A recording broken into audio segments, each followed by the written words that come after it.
Jacob went on his way, and the angels of God met him. When Jacob saw them, he said, "This is God's camp." So he named that place Mahanaim. Jacob sent messengers ahead to Esau, telling him, "Your brother Jacob is coming."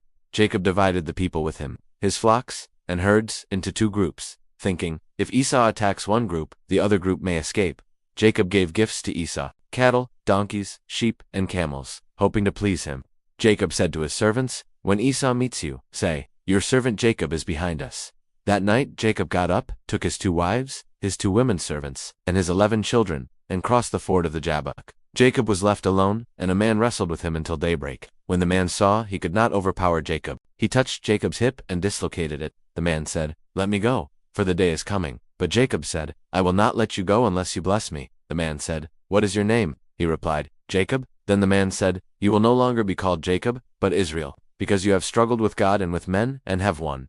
Jacob named the place Peniel, saying, "I have seen God face to face, and my life was spared." Jacob limped because of his hip. Jacob looked up and saw Esau coming with 400 men. He divided his children among Leah, Rachel, and the servants, hoping some would survive. Jacob went ahead of them, bowed to the ground 7 times. Esau ran to meet Jacob and hugged him, fell on his neck, and kissed him. They wept together. Esau asked, "Who are all these people with you?" Jacob answered, "They are the children God has graciously given me." Esau said, "Let us go together." But Jacob replied, "No, my lord. If you go with me, you may tire your people and your animals." Esau said, "Then I will go ahead of you." But Jacob said, "No, you go ahead. I will follow slowly." Esau returned to Seir, and Jacob went to Sukkot and built a house there. He made shelters for his livestock, and that place was called Sukkot.